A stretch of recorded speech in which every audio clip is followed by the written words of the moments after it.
Paul. I'm from London. I've been in Switzerland for 13 years. I first came when I moved to Verbier to work as a ski instructor, but following my passion for food and wine, I continued staying here, moved down to Vaud, and here I am. I'm the owner of the Auberge de Montheron with my fiancée Alba and my associate woman.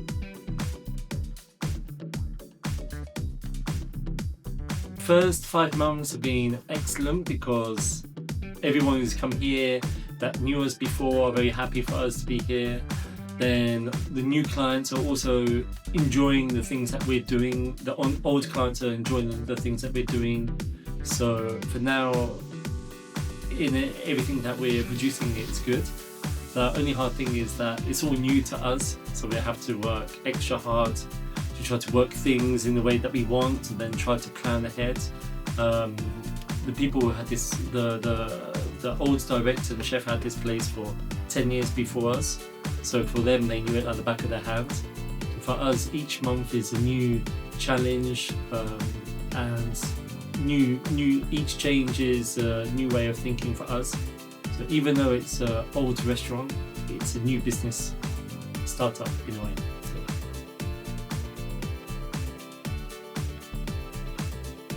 So when Alba and I took over, I think Alba's cuisine was always, her reputation for her cuisine was always kind of contemporary, refined, elegant, and it's really tuned into that here, because before she was always working with like a kitchen in a warehouse or doing a camping kitchen for an event or something like that.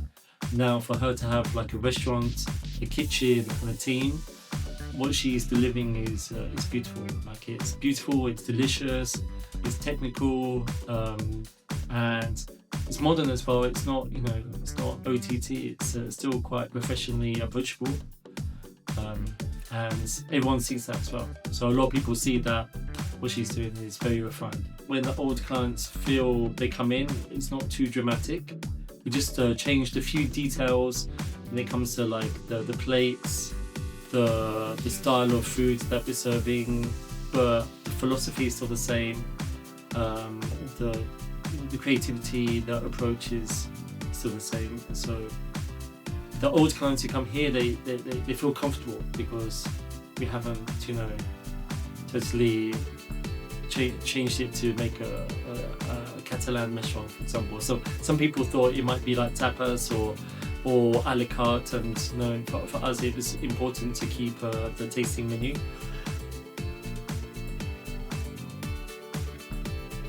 They certainly some good keys. There's some good gems and stuff like that, which we took over. There was a good representation of wine from Switzerland still. Some really nice ones from Jura, I think, and there was some interesting natural wines, because you have the Salon des Alpes, which is a natural wine salon, which is just next to the restaurant, which is great. And each year they had a menu, and they always curated a few more extra nice bottles. So there, some actually really nice gems. Bear in mind, we signed the restaurant on the 23rd December. At that time, we also handed over a pop-up bar that we did a wine bar that we did for 3 months before that. Then we had a Christmas holiday. We had a break. We're like not working for Christmas. And then we had 1 week to get ourselves organised in January. So when I say the strategy was not so clear, it was try to put as many wines on the list that I've been waiting to put on my menu for a long time. Because for 2 years without having my own restaurant, it was kind of disappointing to know so many good winemakers and not have their wine. So the first one was to have a good representation of suppliers and winemakers that I've been working with before. So that was the first strategy.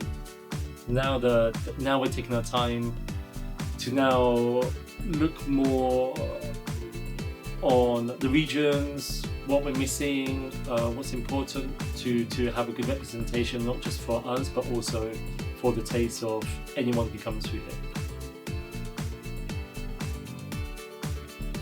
So when it comes to choosing wine, there's several criteria. So, well, first I like to say is sustainability has to be the first thing.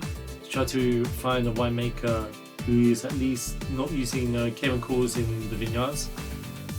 Ideally biodynamically certified, but if not, as long as it's well known that they have a sustainable approach, it's important. Then in the cave, minimum intervention. So the minimum additives, filtering, all that. If there's none of that, that's perfect. And then the last thing is obviously sulfur. The less sulfur, the better, but I'm not as radical as some people on that. That's the first thing when it comes to the winemaker. The second is the personality and the history. So if there's a personal connection, it's really easy for me. For example, it's like Domaine Pristina, I know Noé for years. It's very great to have a wine from a winemaker that you know personally and you can sell. You can talk to them at the table. But then on the story of the winemaker, it's important to have people who are trying to make the extra effort to make good, pure wine.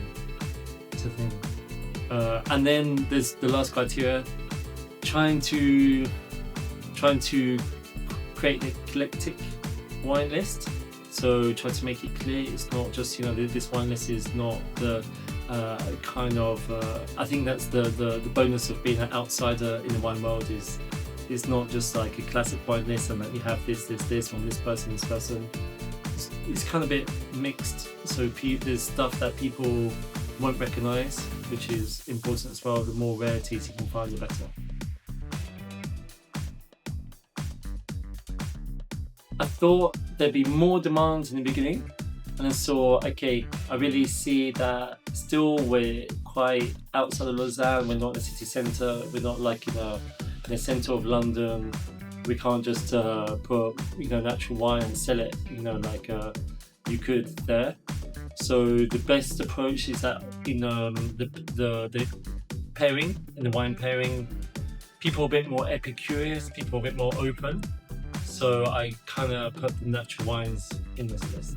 I try to make sure that the natural wines that we choose in the pairing have as little defaults in that as possible, just to be sure that the person who may have any imagination of natural wine being totally crazy are reassured. In fact, that's not always the case. I mean, some people search for that, but if someone's discovering natural wine, I want them to be reassured. But by the glass, we have some pretty natural wines. So we have like Matisse Rosette or something, the PAV and Gamay, which a lot of people are liking, which is it's a natural wine, but it's really good, great, really old Gamay wines, give it lots of good fruit, and a lot of different generations enjoy drinking this wine. So it's important to have also by the glass.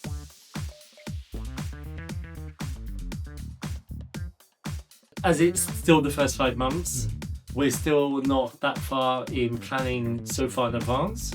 So as soon as I can extract the next menu from Alba, so we're in the third menu, as soon as I get those ingredients there, I will talk to Paul, who's working with me as a sommelier as well. So if you like wine, just call Paul.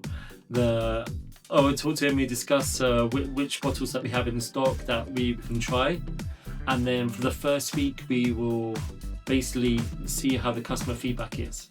So we will try what we think in our head will work with the plate. So right now we have lamb, so we were looking for Syrah or something like Cabernet Franc or something that will work well with the meat.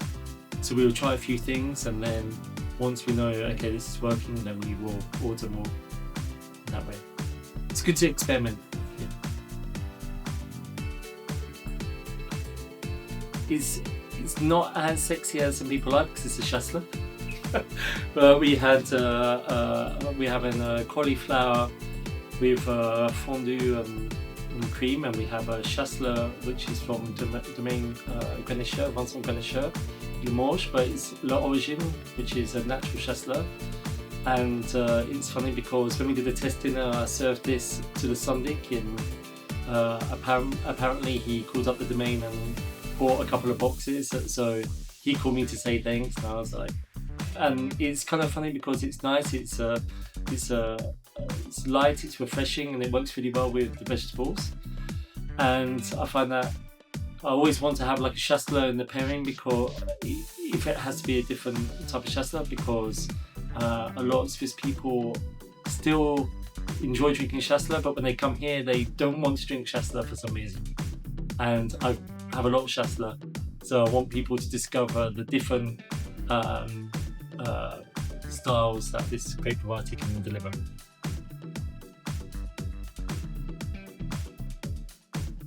And the Gram, it was 100% natural wine. So, and it was also during a time when there was a bit of a revolution. So there was a lot more funky wine, and people were drinking a lot of it. So it was nice. People were much more festive for wine, I would say, in 2022, certainly, here in Lausanne. And I think that time was important for me. The whole point of the Gram was to get to know the winemakers, get to know the suppliers, get to know the farmers. And it's nice to continue working with those people who started working with me when I was in a warehouse to now working in Auberge. Yeah, I think Montheron, the Pinot Noirs in Montheron, I don't know what. Yeah, I just really like each one is so different and unique. We don't see much of it here in Swiss Romand, which is a shame, but I really like it, and I think what he's doing up there is interesting.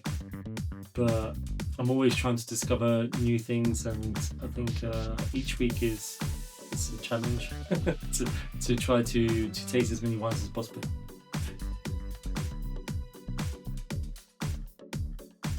Domaine Chambé in Geneva. So I think Tony, what he's doing is really, I think it's excellent what he's doing, because he's making natural wines which are super clean, and they work well for everyone. So they're like really drinking really well. At the same time, he's doing so much for the community as well. Like, he engages himself with a lot of restaurants, and he just organised a huge festival the other day which brought a lot of people. I think he's really doing a lot to keep wine fun, which is important. It's not just to be so serious and taste and drink, at the same time, it's supposed to be a social aspect that we should be drinking with as many people as possible, and not just to be sniffing and spitting and not enjoying.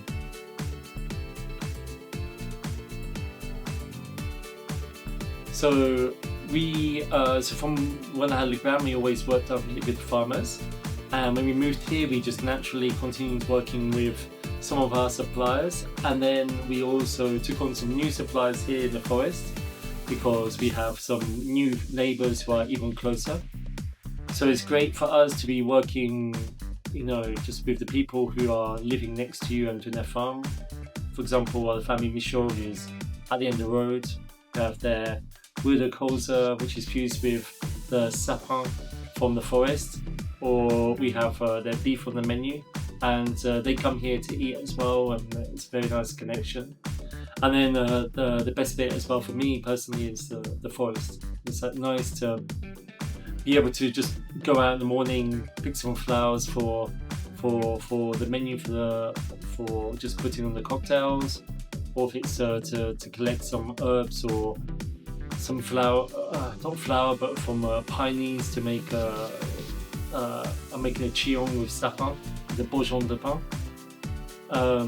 It's it's really nice to have this environment. So in the cellar, we're adding more nice, beautiful wine, which I'm getting some. We now been here for 5 months. So we know what people want, we know what people like to drink. So now we're kind of rechanging the direction of the menu to fit what people really want to drink as well, but what we like to drink as well. So that's becoming more harmonious. Before it was a bit more what we like to drink and then test that. And then for the restaurant, it's now summer. Once we can spend more time out the terrace, you can really expect like a really nice evening, having an aperitif with the sun going down. Or as we're doing on a Sunday with the menu, people enjoying the whole afternoon, just enjoying the sun, eating good food, drinking good wine. It's perfect. No, it's just a pleasure to be here. I think, it's a great opportunity to be able to bring your passion and actually finally have 2 years of not having a restaurant. Looking for a restaurant was horrendous. It was really hard to finally have a place that you can actually express yourself with your creativity, with your service, with your team. It's really nice. So we're grateful.